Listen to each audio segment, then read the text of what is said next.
Uno, al aire, Marisol. Con su venia, señor presidente, que nos acompaña desde la transmisión, se solicita permiso para dar algunas indicaciones a los asistentes. Señores y señores, tengan todos ustedes muy buenas tardes. En forma previa, se invita a todos los participantes a visitar las redes sociales de nuestra Corte. Nos encontrarán en Facebook como Corte Superior de Justicia Puente Piedra Ventanilla, en Twitter como @Corte Superior de Puente Piedra Ventanilla y en el canal de YouTube como Corte Superior Puente Piedra Ventanilla. Invitamos a todos ustedes a dar like, asimismo suscribirse a las redes sociales de la institución para que puedan tener acceso a nuestras publicaciones, notas de prensa, eventos de capacitación y otros temas de interés respecto al trabajo que realiza el Poder Judicial. Asimismo, se informa que este magno evento se está transmitiendo a través de Facebook Live. En forma breve se brindará algunas instrucciones para el evento. Se les invita a mantener los micrófonos apagados a fin de no presentar interrupciones durante la transmisión. El moderador indicará a partir de qué momento se habilitan los registros de entrada y salida en uso de chat de la videoconferencia, debiendo consignar los nombres completos y el correo Gmail. Los participantes que deseen formular preguntas pueden hacerlo en el momento de las rondas de preguntas, en el cual se activará el micrófono para que lo formule en forma directa al expositor. Al término del evento se solicitará a los participantes que activen sus cámaras para recoger las fotografías de la nota de prensa y corroborar su conexión, debiendo realizar el enfoque tipo selfie para recoger buenas imágenes en la foto grupal, evitándose el enfocar el techo u otro espacio. Con su venia, señor doctor Gerardo Osco, se solicita permiso para dar inicio al evento. Sí, permiso gracias. Muchas gracias, señor doctor.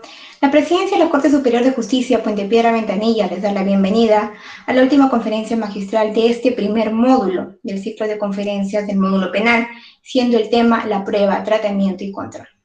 Saludamos la presencia de la sala de honor integrada por el señor doctor Gerardo José Osco González, juez especializado titular del Tercer Juzgado de Investigación Preparatoria de Ventanilla, al señor doctor Juan Humberto Sánchez Córdoba, maestro en razonamiento probatorio por la Universidad de Girona, presidente del Instituto Peruano de Razonamiento Probatorio. Acto seguido invitamos al señor doctor Gerardo Osco González, quien brindará las palabras de bienvenida de este magno evento. Muchas gracias, doctora. Quiero darle la bienvenida a todos los asistentes a esta conferencia que está organizando la Escuela de la Corte Superior de Puente Piedra Ventanilla en este ciclo de conferencias 2021 del módulo penal. Y darle pues la bienvenida al doctor Juan Humberto Sánchez Córdoba, presidente del Instituto Peruano de Razonamiento Probatorio, quien el día de hoy nos va a disertar sobre el tema la prueba, tratamiento y control. Espero pues que la concurrencia aproveche al máximo la ponencia de nuestro invitado, ¿no? Toda vez que con ello estamos pues fortaleciendo nuestros conocimientos para poder brindar, en el caso de los servidores, una excelente administración de justicia y en el caso de la comunidad pues jurídica, ¿no? Para que podamos entender mejor el tema.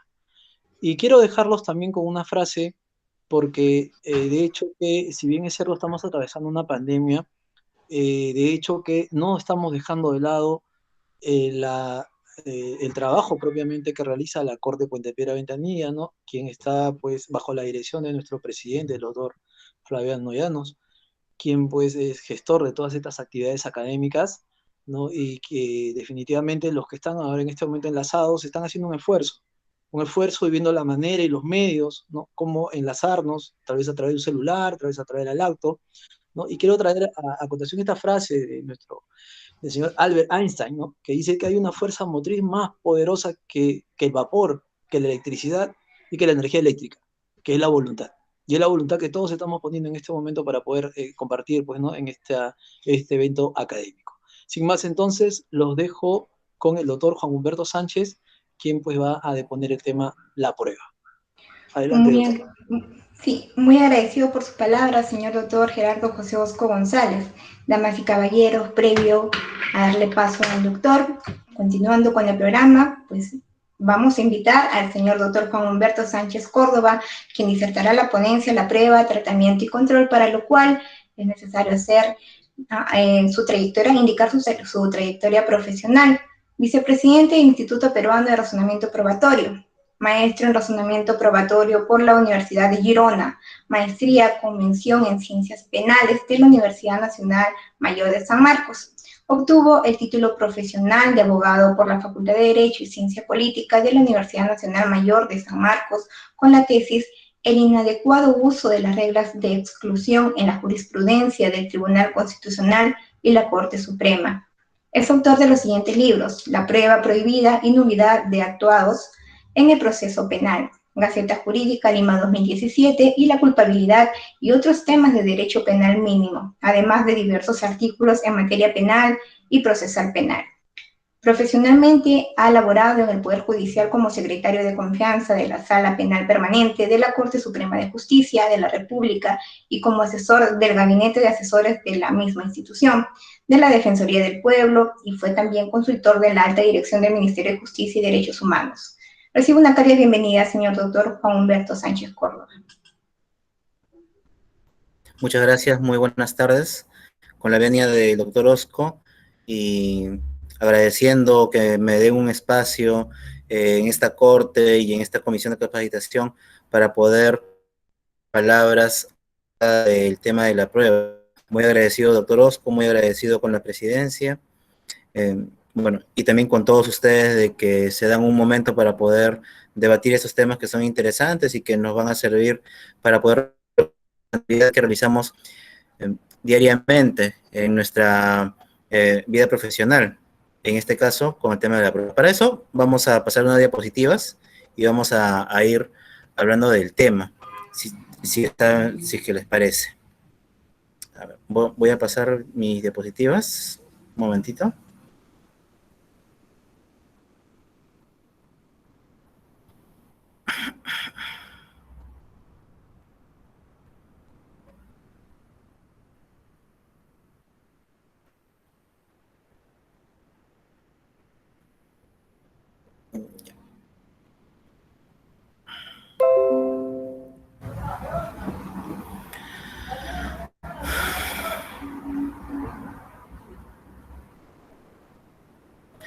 Bueno, entonces hoy vamos a hablar acerca del tema de la prueba.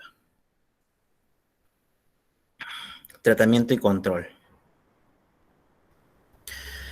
Carneluti ya el siglo pasado decía que mientras más él en su libro acerca de la prueba civil, que mientras él más se acercaba a los temas de prueba, más se alejaba de los confines del derecho.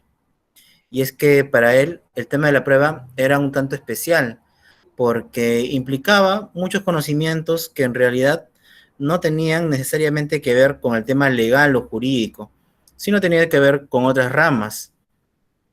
Y esto es así porque como ahora se establece o se presenta cuando se habla acerca de temas de prueba, tenemos que hablar de un conocimiento, ya sea común o un conocimiento jurídico. Entonces, existe un conocimiento común, una forma en la cual los seres humanos se acercan a la realidad, pero también existe uno dentro del proceso, en el cual los seres humanos nos acercamos a la realidad, los profesionales del derecho, a través de las regulaciones, de las normas jurídicas que están establecidas en los códigos, que está establecido en las constituciones, en las normas.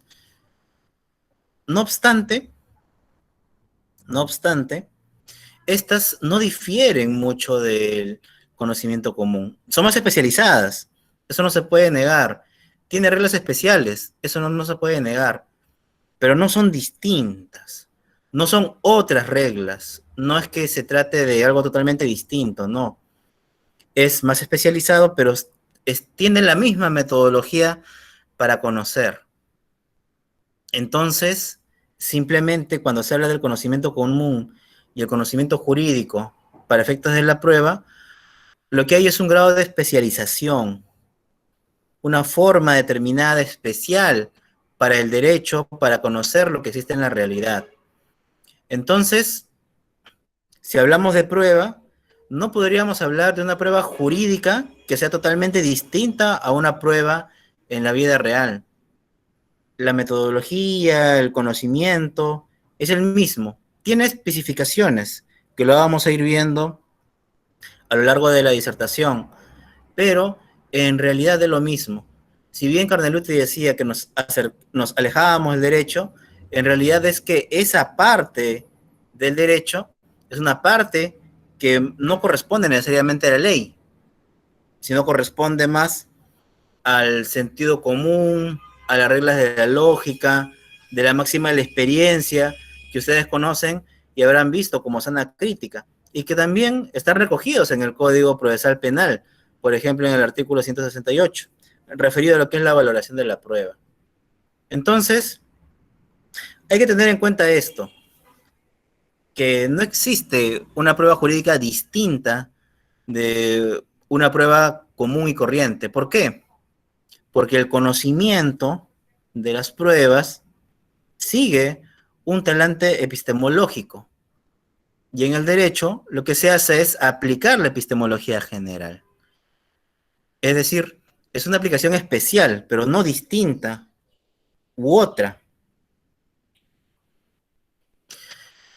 Una vez entendido esto, una vez de que ya tenemos una idea de cómo es que funciona el tema de la prueba en el ámbito común, en el conocimiento común y en el conocimiento jurídico, habría que preguntarnos qué cosa es la prueba. ¿A qué nos referimos cuando hablamos de prueba? Porque uno puede decir, yo tengo 5 pruebas y presentar una demanda en el cual están 2 pericias y 3 testimonios, o 4 documentos y una pericia. O puedo decir, yo tengo la prueba de que tú eres el culpable del delito. Entonces, la palabra prueba viene a ser una de que nos puede llevar a equívocos, porque tiene varios significados y puede dar cuenta de muchas situaciones que no necesariamente son muy definidas. En la doctrina, por ejemplo, encontramos una clasificación que hace el maestro Miranda Strampes, y él dice de que se puede entender a la prueba como una actividad de las partes y el juez. Entonces, la prueba en este caso es entendida como una actividad compleja en el cual existen diversas acciones de diversos sujetos que cooperan entre sí o que en todo caso encuentran sus acciones en el proceso a efectos de generar toda una actividad, y esta actividad en su conjunto es llamada prueba. Entonces, prueba vendría a ser toda la actividad probatoria, pero claro, ya tenemos un nombre para eso, ¿no? Actividad probatoria. Entonces, es un concepto demasiado comprensivo y que se contrapone con otros conceptos. También se puede decir que la prueba es la convicción, o sea, aquellos motivos que hacen de que el juez se convenza de que un hecho es cierto o no. Entonces, la prueba viene a ser esa razón fundamental, pues, ¿no? Eso que las fuentes de prueba le dan al juez para que este juez decida si es que en realidad cree o no de que se cometió el delito o no. No obstante, hay acá una disgregación de que tenemos que hacer. Si es que hablamos de prueba como convicción, es muy probable que nos alejemos de lo que se quiere decir con el término de prueba, porque la convicción no necesariamente tiene que estar apoyado en elementos de corroboración de los hechos. ¿Qué quiere decir esto? De que alguien puede convencerse, no necesariamente con los medios de prueba, sino puede convencerse a través de prejuicios, puede convencerse a través de su conocimiento privado, lo que vulnera, por ejemplo, el principio de necesidad de prueba. Entonces, es problemático entender de que la convicción es una prueba. Por ejemplo, no sé si ustedes han visto, seguro que sí, la película 12 hombres en pugna. En esta película de 12 hombres en pugna, que está ambientada en el derecho norteamericano, se tiene el caso de un joven que supuestamente ha matado a su padre. Y entonces un señor supuestamente lo había visto, o en todo caso había visto que había llegado, que había salido de la casa más o menos por la hora en la cual había ocurrido el crimen, y había regresado muy tarde. El chico supuestamente había caído en contradicciones porque no sabía explicar cómo había salido de su casa y si es que había ido al cine, qué película había visto. Y se van rebatiendo, pues, ¿no? Varios de los argumentos.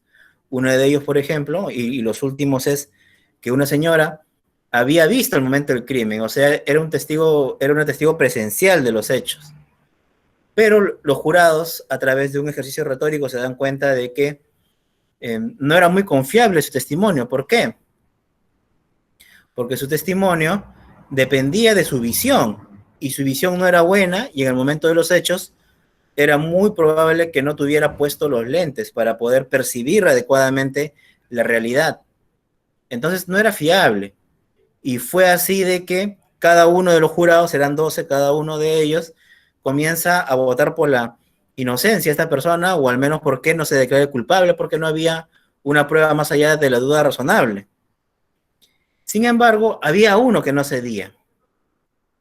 Y este no quería ceder, no le entraban razones, y no le entraban razones porque esta persona no estaba convencida por las pruebas y los ejercicios de argumentación que se daban, sino que estaba convencido por la cólera que tenía, estaba convencido por la rabia que tenía de que su hijo lo había abandonado y que ya no lo había vuelto a visitar. Y él decía de que este chico era culpable porque todos los jóvenes eran así, de malos, que abandonan a sus padres, que no tienen conciencia del daño que le hacen. Y entonces, esta película nos muestra cómo es de que la convicción no necesariamente viene acompañado de racionalidad o viene acompañado de las pruebas. Puede venir acompañado también de aspectos subjetivos que son peligrosos porque no son controlables. Si es que yo tengo cierta tendencia a creerle a ciertas personas porque soy racista, entonces, ¿cómo controlo eso? Obviamente no lo voy a poner en la sentencia, pero ¿cómo es que se puede controlar eso? ¿Qué pasa si es que la íntima convicción es lo único que vale? Si la íntima convicción es lo único que vale como prueba, entonces simplemente yo, con mi subjetividad, mi arbitrariedad, puedo dictar sentencias que estén correctamente elaboradas, lo cual no es adecuado. Por ello yo creo que es más adecuado acogerse a un concepto de prueba como actividad de verificación. Es decir, la prueba no está en la mente del juez. La prueba no es el marco legal.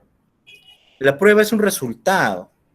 Es un resultado en el cual comparamos lo que una de las partes dice y lo que realmente ocurrió en la realidad. Si lo que dicen las partes está sustentado en medios de prueba, es que esto ha ocurrido en la realidad. Entonces, lo importante es eso, que haya ocurrido en la realidad, y ese es el fin institucional de la prueba, buscar la verdad.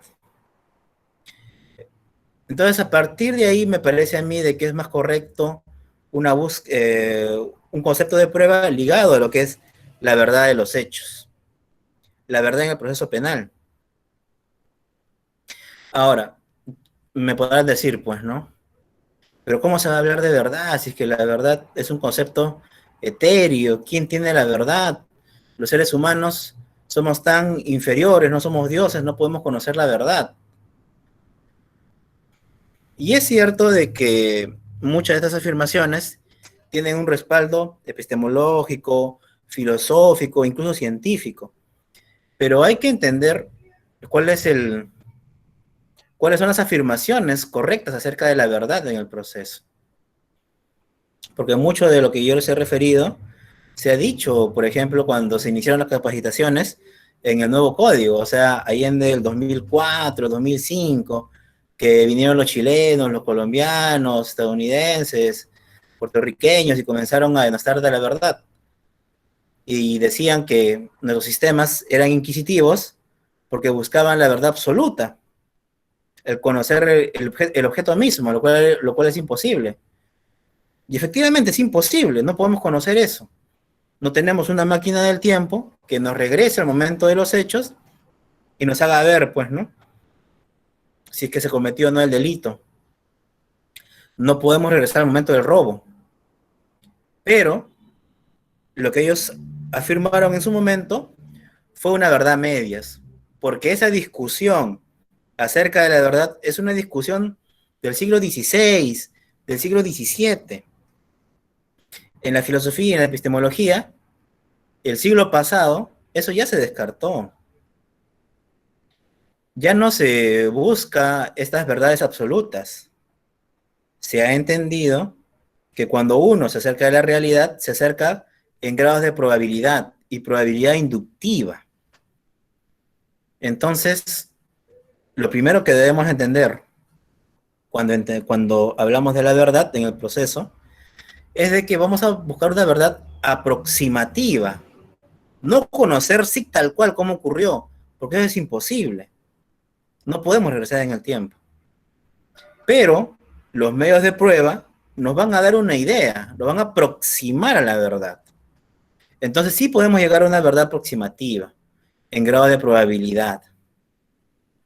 Y esto ocurre no solamente en el derecho, ocurre en cualquier campo de conocimiento. Ustedes habrán visto, por ejemplo, en el tema de las vacunas. Los científicos, los médicos, los genetistas, los virólogos, etc., etc., han estado buscando una vacuna y la han encontrado a tiempo récord.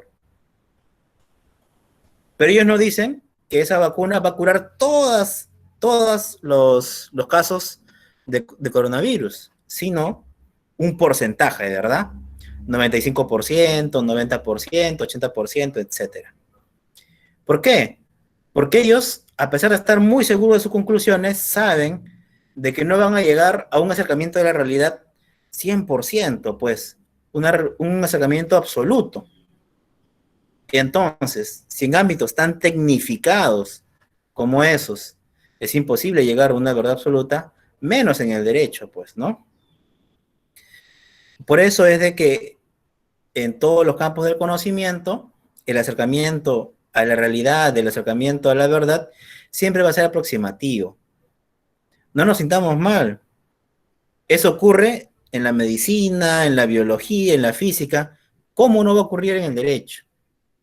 Sería imposible de que nosotros encontremos la verdad absoluta y que los demás, y que los hombres de ciencia no lo encuentren, hombres y mujeres de ciencia no encuentren la verdad absoluta. Sería absurdo.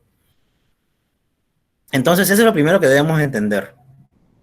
Lo segundo es de que la verdad es una condición necesaria para un Estado de Derecho. ¿Por qué? Porque un Estado de Derecho presupone de que las normas funcionan, presupone de que efectivamente las normas que se emitan, que el Estado emita, deben cumplir una función, que es la de motivar conductas. Entonces, si es que yo digo, quien mata a otro será enviado a la cárcel de 6 a 20 años, lo que la norma presupone es de que alguien ha matado a otro, no que ha lesionado, no que ha fingido, sino que ha matado. Es decir, la norma para poder funcionar, para que sea funcional en un sistema democrático, presupone la verdad de los hechos. Porque es la única forma de que tenga vigencia. Y si es que tiene vigencia, obviamente, entendemos de que la norma no se ha dado por las puras, sino de que lo que está haciendo es motivar las conductas. Estas conductas son motivadas para algo. ¿Para qué? Para la convivencia social. Entonces, es una condición para la convivencia social, una condición para la justicia de la decisión. De ahí que sea tan importante entender el papel de la verdad en el proceso. El proceso no es un juego. El proceso no es un teatro en el cual una persona va y hace una actuación, pues, ¿no? Habla bonito, sin tener pruebas. Eso no es el proceso. El proceso es un espacio dialéctico en el cual las partes se confrontan, hacen su mejor esfuerzo por sacar, para extraer información de los medios de prueba, y sobre esa base el juez pueda decidir. Pero debajo de todo esto, está el tema de la verdad. Ahora, la verdad le compete sobre todo al juez, porque es él quien dicta el derecho. En un Estado de derecho, el juez es el funcionario que te dice qué es lo jurídico y qué no es lo jurídico. Por ende, a él le corresponde averiguar si es que los hechos que se le proponen ocurrieron o no en la realidad. El fiscal, en el proceso penal, dirá que sí ocurrieron. La defensa dirá que no ocurrieron. Cada uno tiene una posición especial en el proceso. Pero quien debe dictar si es que realmente ocurrió o no es el juez. Entonces el juez tiene un papel primordial en el tema de la verdad en el proceso y cómo es que dirige el proceso a estos efectos. Ahora bien, hay cuestiones pues, que se podrían decir técnicas que tienen que ver con la norma, que es importante que sepamos para poder tener un buen lenguaje sobre las pruebas y una buena actuación sobre las pruebas. Un tema de estos es el objeto de prueba. Ya vimos qué cosa es prueba, ya vimos cuál es el papel de la verdad, ahora hablemos un poco del objeto de prueba.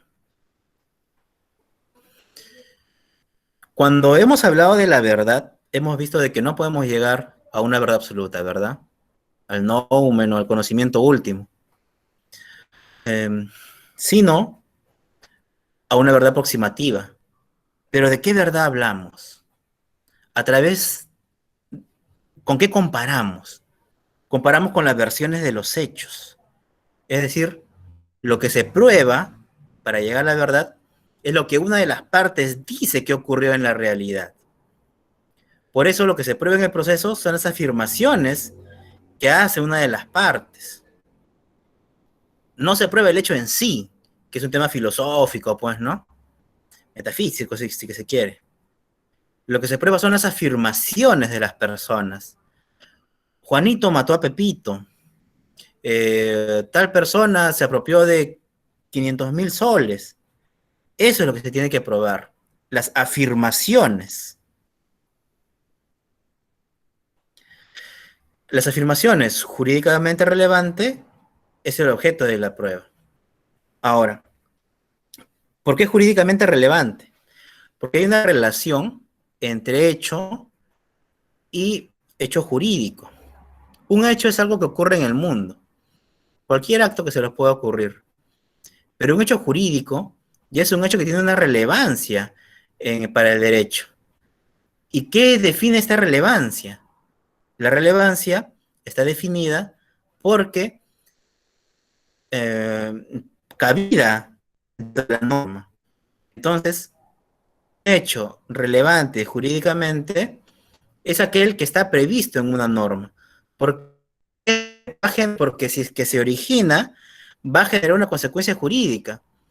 Obviamente un hecho relevante es que alguien mate a otro, porque esto va a originar de que a esta persona se le procese y que reciba una sanción.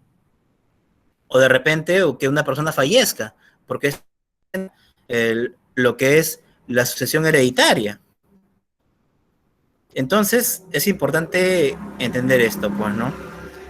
Que el objeto de prueba son los hechos, pero no hechos simples, sino hechos que tienen apertura en una norma jurídica. La fattispecie, como se le llama en el derecho civil, ¿no? El hecho típico, como se le llama en el derecho penal. Entonces, esto es importante de tener en cuenta.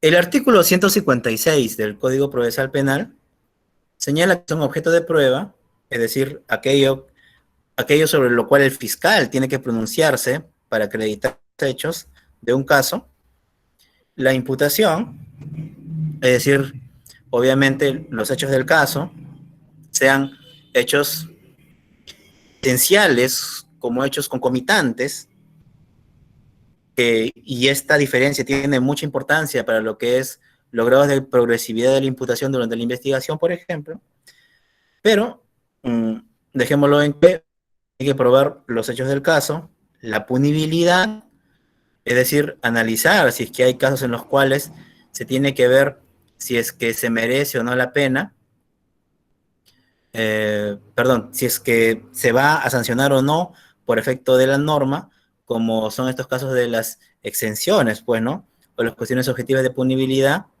la determinación de la pena, porque como ustedes saben, para determinar la pena, cuando se encuentra culpable una persona, se tiene que analizar las circunstancias que han rodeado el caso y a partir de ella ver a través del sistema de tercios si es que se eleva o se disminuye el marco legal o el marco de pena concreta.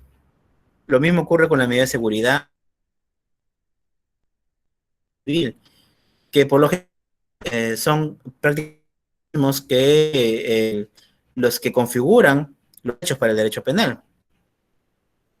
Lo que no es objeto de prueba, es decir, aquello que sale de este marco, son las máximas de la experiencia, las leyes naturales, la norma jurídica vigente, la cosa juzgada, lo imposible, lo notorio. Es decir, son supuestos que se supone o se cree que ya están acreditados y por ende no es necesario aportar prueba de ellos. Supone que estas categorías son autoevidentes. Del mismo similar, pero no es tanto así, la verdad. Por ejemplo, las máximas de la experiencia. ¿Qué se supone que son las máximas de la experiencia? Se supone que son conocimientos comunes de una determinada comunidad en un determinado tiempo histórico. Pero realmente existen estas máximas de la experiencia como un conocimiento asequible a todos como común.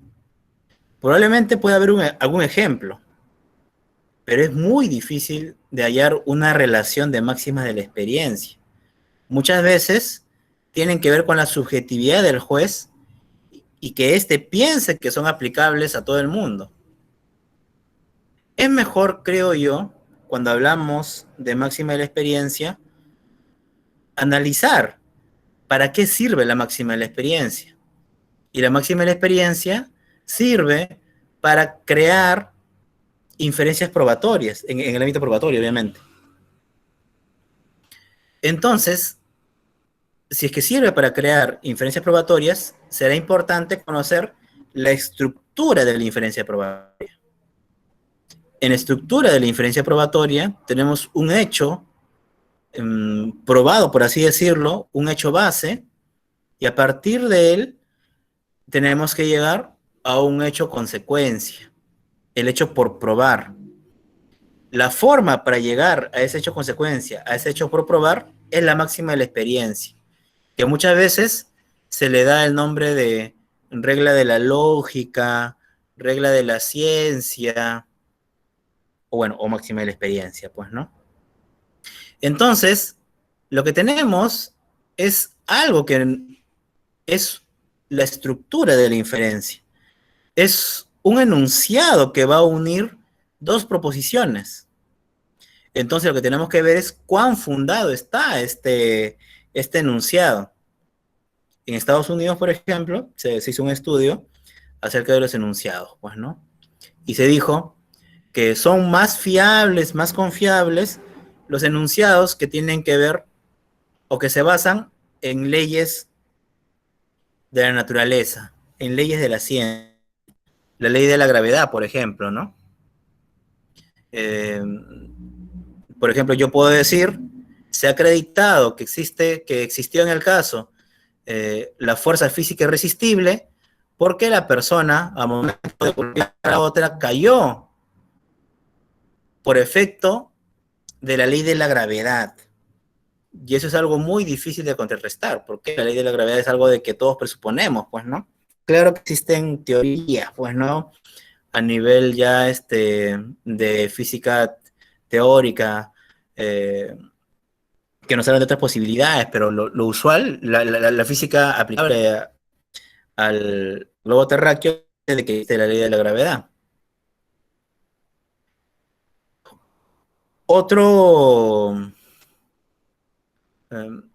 Otra inferencia de calidad, por ejemplo, son aquellos que vienen dados por peritos expertos. Si el perito te dice de que tal compuesto funciona como un compuesto que adormece a la gente, esto se podría usar como una inferencia válida para un caso de violación, ¿no? Por medio de inconsciencia o uno de esos casos. Otro ejemplo de inferencia menos válido, pero que sigue siendo confiable, son los conocimientos comunes a toda la humanidad, por ejemplo, o en todo caso a la gran mayoría. Por ejemplo, en todo el mundo, donde hay autos, es sabido de que la luz roja implica que el carro se tiene que detener. Y esto es válido acá en Estados Unidos, en Rusia, en China, en Arabia. Donde haya autos, eso va a ser un conocimiento común y sustentado. Pero luego de esto, ya las inferencias que regulan, o que unen los enunciados probatorios, bajan de calidad. Entonces, pueden ser prejuicios o pueden ser enunciados que no tienen un sustento acreditativo. Por ejemplo, de que los padres solteros jóvenes son malos padres, o sea, no hay un estudio que nos diga eso. Alguien podría pensar eso, pero no es necesariamente cierto. Entonces, como vemos, hay diversas calidades de inferencias probatorias y que no necesariamente son de conocimiento común, que es el concepto de máxima de la experiencia, pues, ¿no? Entonces, yo creo de que para la posteridad habría que revisar el concepto de máxima de la experiencia, porque se refiere a muchos supuestos, algunos muy fiables, como lo que son, como son las inferencias que se basan en reglas naturales o en conocimientos muy técnicos, pero también abarca conocimientos que pueden ser prejuicios y que en vez de generar una valoración racional, está generando de que el prejuicio juzgue, pues, ¿no?, las pruebas, lo cual no es correcto. Entonces, hay ese problema con la máxima de la experiencia. Las otras categorías se supone que todas las conocemos, ¿no? Las leyes naturales, que es lo que estábamos hablando, pues las leyes de la ciencia, la ley de la gravedad, las temperaturas. Es algo que todo el mundo conoce. La norma jurídica interna vigente. También es un presupuesto del derecho, pues, ¿no? Bueno, excepto en los casos del artículo 15, ¿no? El error de provisión culturalmente condicionado. Pero no es un problema de conocimiento, sino de conciencia, y es un tema distinto. Pero se supone de que para todos es obligatorio el conocimiento del derecho interno. Distinto es el conocimiento del derecho fuera del país, pues, ¿no? Para los casos de derecho internacional privado, ediciones. Lo que es cosa juzgada, porque esto ya entra, pues, ¿no?, dentro de la materia del derecho y son efectos que alcanzan las resoluciones cuando están firmes. Lo imposible y lo notorio, que tiene que ver, obviamente, con cosas que por lo usual no requieren una prueba porque no son sometibles a contradicción. Si es que yo en un escrito presento de que yo no soy culpable del hecho porque ese día me abdujeron y me llevaron a Ganímedes, entonces esto no va a poder ser materia de prueba, porque esto es algo imposible, pues, ¿no? No está demostrado este tipo de actividad paranormal, extraterrícola. Entonces, sería algo imposible, pues, de acreditar, pues, ¿no? Y lo notorio, pues, aquello que es evidente. Ahora, algo que tiene el código y que ustedes pueden ver en la diapositiva, en la última parte,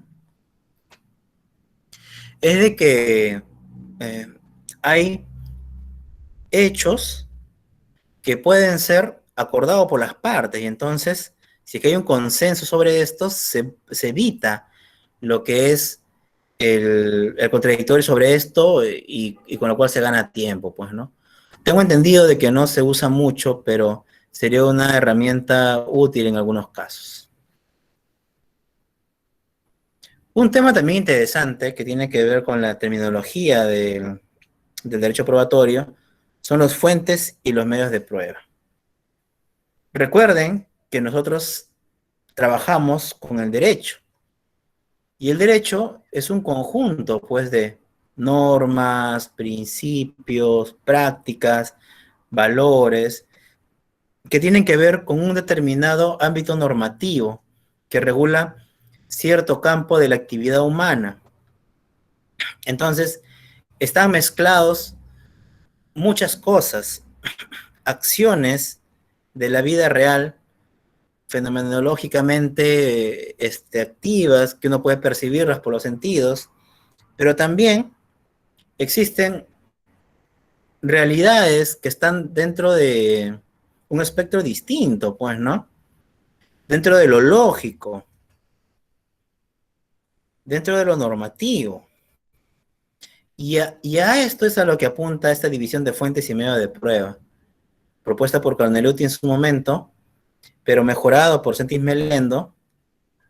Y claro, hay un problema también de que cada autor le hace una variación a su diferencia entre fuente y medio de prueba, pero básicamente lo que se tiene que decir es de que fuente, la fuente de prueba, es una realidad extraprocesal. Es decir, existe con independencia del proceso. Puede ser la comunicación que emite la persona, un objeto, pero es independiente, no depende del proceso. En cambio, el medio de prueba sí depende del proceso. Ahora, medio de prueba no es la persona, medio de prueba no es lo que dice la persona. Medio de prueba es la regulación legal, o sea, el artículo 180 y tantos, que habla sobre la declaración testimonial y te dice dónde se va a llevar a cabo, cómo se va a llevar a cabo, qué tipo de preguntas. Todas esas órdenes que da el código, eso es el medio de prueba, esa regulación legal. ¿Cómo se lleva a cabo dentro de la realidad en la cual interactuamos nosotros? Ahí está la fuente de prueba, pues, ¿no? La comunicación que emite la persona, lo que se extrae de los objetos. Entonces, esa es una gran diferencia que tiene que ser entendida entre fuente y medio de prueba.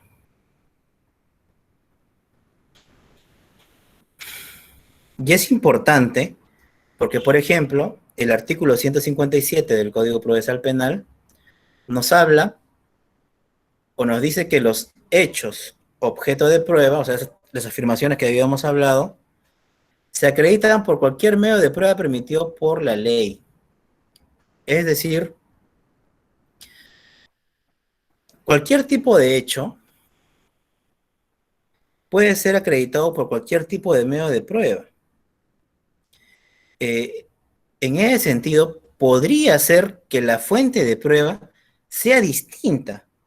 Yo traigo una información a través de un documento, por ejemplo, ¿no? Una declaración jurada de repente.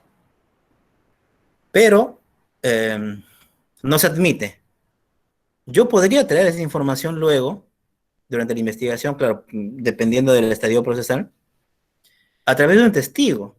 Y el hecho de que la primera fuente de prueba no haya sido aportada, no excluye que no pueda ingresar esa información, pero a través de otro medio de prueba, siempre y cuando esté permitido por la ley. Entonces, bueno, esto también tiene relación con lo que es el principio de libertad probatoria, pues, ¿no? Pero esto es importante para efectos de lo que es la admisión de pruebas en el proceso. Un tema también relevante en materia probatoria, ya para ir terminando mi exposición, tiene que ver con la actividad probatoria. Vimos en el concepto de prueba que había una de ellas que se refería a la actividad de las partes, desde un inicio hasta el final. Con esto tiene que ver la actividad probatoria, porque se refiere a lo que es la actividad de los sujetos procesales para efectos de acreditar hechos a lo largo del proceso. Lo usual es que se hable de una fase de proposición, cuando uno presenta los medios de prueba, admisión, cuando el juez analiza los medios de prueba y determina si es que debe de ingresar o no al proceso, y la actuación, que es cuando el juez analiza y extrae el valor de los medios de prueba que se están actuando mediante la contradicción, publicidad, oralidad e inmediación. Pero en el proceso penal, algunos le agregan una fase de investigación, pues, ¿no? En la cual se acopia, una fase de acopio de medios de prueba que corresponde a la investigación. Pero también otros agregan una fase de valoración, que vendría a ser la última fase. Pues una vez que se han actuado los medios de prueba, el juez va a tener la posibilidad de darle un peso a estos medios de prueba, darle un valor, y con esto establecer si es que los hechos se han acreditado o no. Ahora bien, recuerdan de que todo esto tiene que ver con el tema de la verdad.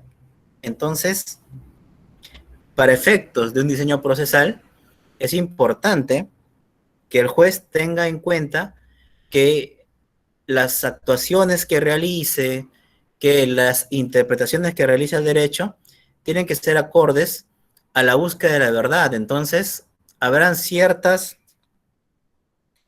decisiones que sean acordes a ello y otras que no. Y esto lo podemos ver, por ejemplo, en la actividad probatoria. En la admisión, porque podemos juntar lo que es la proposición y la admisión, lo que se busca es de que tenga pleno valor el principio de relevancia. ¿Por qué? Porque hay un principio epistemológico importante que nos sirve de guía y que nos acerca a la verdad de los hechos, que es el de completitud. Entonces, mientras más medios de prueba ingresen al proceso, el juez tendrá mayor capacidad o mayor posibilidad de conocer la verdad de los hechos, porque hay más información que él puede evaluar. Mientras más información, más se acerca a la verdad. Ahora, de repente no llega a la verdad, o de repente hay equívocos, pero la posibilidad de llegar a la verdad es mayor cuando hay mayores medios de prueba. Entonces, lo que se busca es que ingrese la mayor cantidad de medios de prueba. De ahí de que haya que analizar los principios de utilidad, los principios de necesidad y de pertinencia bajo la luz de este principio de relevancia. La pertinencia, que se definió, por ejemplo, en la casación de Magali Medina, te recordarán, en la sentencia del Tribunal Constitucional de Magali Medina del año 2005, en este caso de la explosividad, en el cual señala de que la pertinencia tiene que ver con el objeto de prueba, es decir, va a ingresar al proceso todo medio de prueba siempre y cuando tenga relación con el objeto de prueba, lo cual es correcto, porque si es que no tiene relación, no tendrían nada que hacer, no cambiaría en nada lo que es el aporte del medio de prueba para el proceso, lo cual es correcto.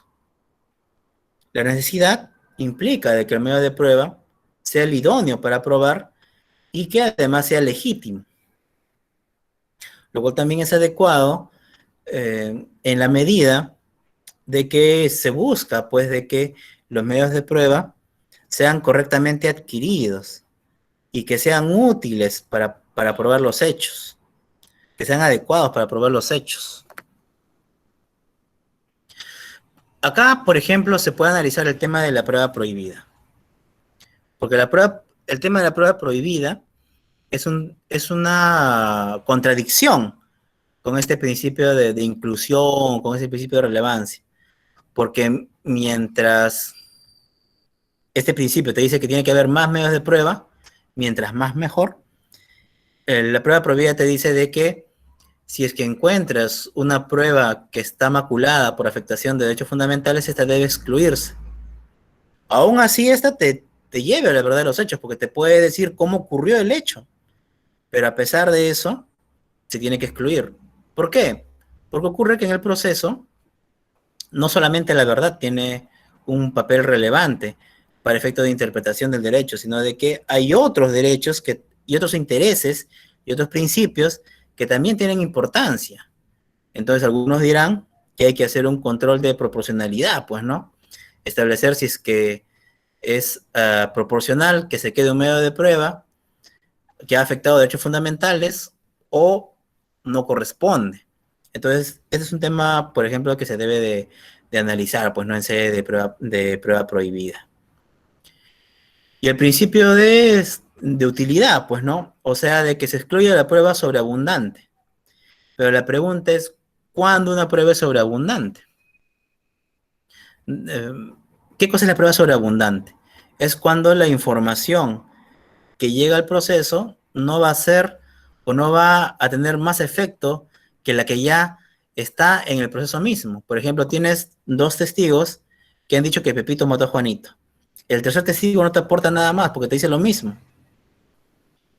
Eso es lo que dice la teoría. Pero vayamos a verlo más detenidamente. Esto tiene que ver con la corroboración. Y la corroboración implica variedad. Mientras más pruebas haya de un determinado hecho, más corroboración tiene. Pero tiene mucho más corroboración si es que los medios de prueba no son los mismos. Entonces, si es que hay un medio de prueba que es testimonial, que dice que Pepito mató a Juanito, tenemos una corroboración, pues no digamos de un valor de 1. Pero si además tienes el certificado médico legal que pues, se podría encuadrar como una pericia, ya tienes una corroboración mayor, porque ya es una calidad distinta de medio de prueba. Entonces lo que se dice es de que cuando se tienen varios medios de prueba, cada medio de prueba va a corroborar la afirmación. Y entonces uno va a corroborar, el segundo va a corroborarlo más, el tercero lo sigue corroborando, el cuarto, el quinto. Pero en algún momento esta cadena de corroboración ya no va a ser necesaria. Porque comparado la corroboración que requiere la afirmación de hechos con la cantidad de audiencias, de tiempo que se requiere para tomar la declaración, simplemente va a ser necesario que se tome la declaración de unos cuantos nada más, ¿no? No de todos. Esto ya tendrá que verlo su estrategia el fiscal. Y el juez también tendrá que decir, pues, ¿no? Hasta cuánto puede permitir, cuánto cree que sea necesario. Obviamente esto no es una cuestión matemática, ¿no? No se puede decir si con 4 o con 5. Todavía no llegamos a ese nivel de tecnificación en el derecho. Luego de esta fase de admisión, tenemos la fase de actuación, pues, ¿no? Ustedes saben que en los sistemas acusatorios, la fase principal es la fase de juicio oral. Y entonces, es la fase principal porque en ella se obtiene la información de mejor calidad. Y para eso lo que se requiere es la contradicción. Es decir, de que los sujetos procesales puedan discutir sobre los medios de prueba y esta información le llegue al juez. Claro que el juez no va a tener una actitud pasiva. Él está buscando la verdad. Entonces, si tiene dudas, si requiere respuestas, tiene que hacer las preguntas. Claro, obviamente respetando el marco legal en el cual tiene lugar su actuación, pues, ¿no? Entonces, a partir de esto ya tiene información. Y con esta información ya llega a la fase final de la actividad probatoria, que es la valoración. Con esta información, lo que hace el juez, lo primero es determinar si es que los medios de prueba son fiables o no. Es lo primero que tiene que hacer. Le generan confianza, puede creer en ellos. Y si que la respuesta es negativa, obviamente que ya no puede hacer más análisis, porque si que no confía en ese medio de prueba, no puede sacar información de ese. Pero si es que sí confía, ya puede extraer la información que ese medio de prueba ha traído. Pero esto no quiere decir de que tenga que creer todo lo que dice este medio de prueba. Puede que una parte sea racional y otra parte no. Puede que una parte sea creíble y otra parte no. Porque de repente una parte está corroborada con otros medios de prueba y otra parte no.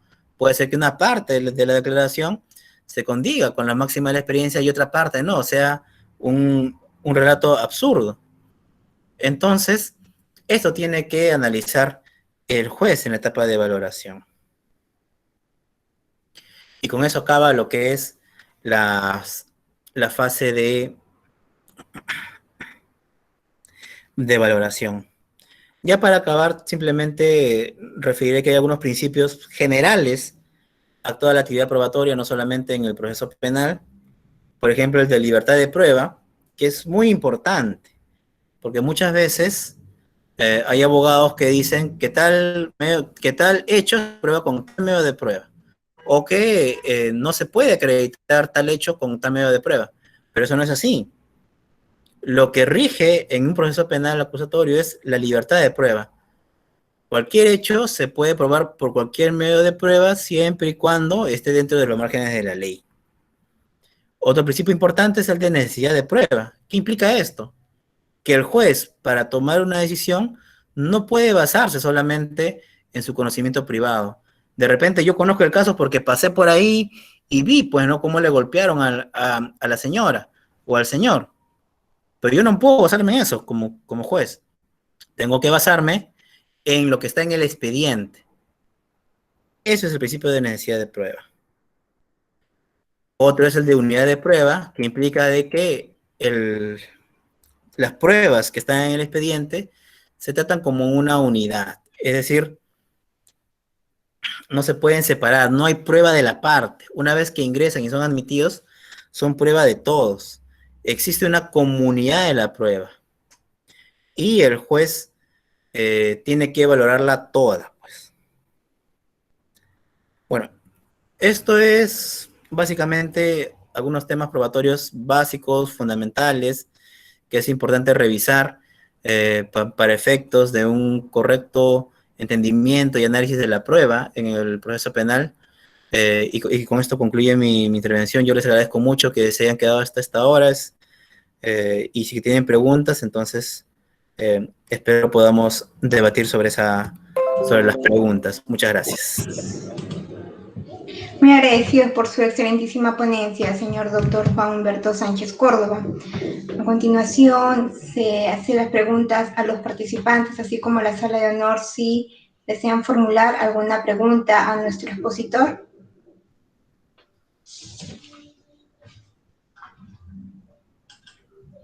¿Alguna pregunta que se desee formular?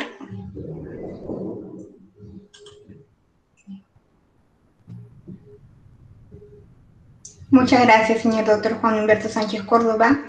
Acto seguido invitamos al señor doctor Gerardo José Osco González para la entrega del certificado expedido por la Corte Superior de Justicia Puente Piedra Ventanilla al señor doctor Juan Humberto Sánchez Córdoba en agradecimiento de la ponencia a la prueba, tratamiento y control, dirigido a los señores magistrados y asistentes que nos acompañan el día de hoy.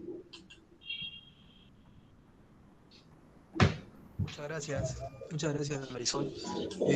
Doctor Humberto Sánchez Córdoba, por su participación y tan brillante exposición sobre el tema de la prueba. Tal es así que no ha habido pues preguntas, todo ha quedado clarísimo, pero con el compromiso, doctor, de poder contar con su presencia a futuro. Esperamos pues que tenerlo, ya no de inquilino, sino como vecino ya de este distrito de Ventanilla, y pues poder contar siempre con su presencia, doctor. El compromiso está, así que, doctor, esperamos pues vernos muy pronto. Se les pide, doctor, la respectiva constancia por su participación, ¿no?, a nombre de la Corte de Puente Piedra, Corte Superior de Puente Piedra Ventanilla, por esta tan brillante disertación. Bien, doctor, con ello creo que damos por concluida ya la presente ponencia, ¿no? Agradeciéndole y saludando a toda la concurrencia. Muchas gracias. Agradecemos a todos por su asistencia y por haberse conectado el día de hoy. Muchas gracias. Doctor, ¿nos permite una foto, por favor?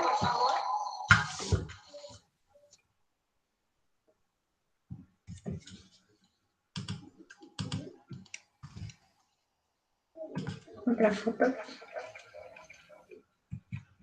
Muchas gracias, señor doctor Juan Sánchez. Muchas gracias, señor doctor Gerardo Osco.